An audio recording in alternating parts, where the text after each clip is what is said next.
అందరికీ నమస్కారం అండి. నిత్యం స్వాగతం సుస్వాగతం.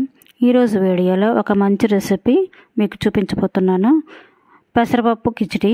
పెసరపప్పు ఆరోగ్యానికి చాలా మంచిది. టేస్టీగా మరియు క్విక్గా ఎలా ప్రిపేర్ చేయాలో లేట్ చేయకుండా వీడియో స్టార్ట్ చేద్దామండి.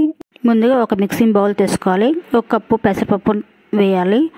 సేమ్ అదే కప్పుతో ఒక కప్పు బియ్యాన్ని కూడా వేసి వాటర్ వేసి శుభ్రంగా వాష్ చేయాలి.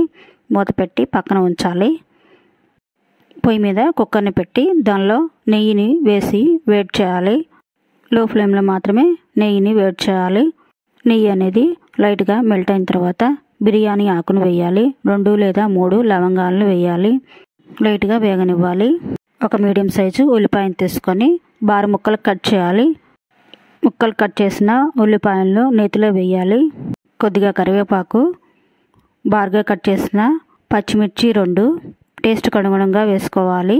ఒక క్యారెట్ తీసుకొని పీలర్ సహాయంతో పైన చెక్కు తీసి ముక్కలు కట్ చేసి వేయాలి.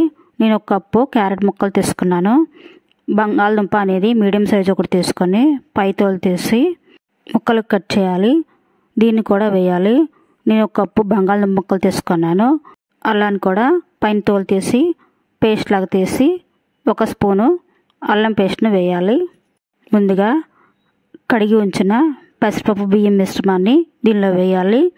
ఒక గరిటె సహాయంతో మొత్తం ఈ మిశ్రమం మొత్తం కలిసే విధంగా కలపాలి.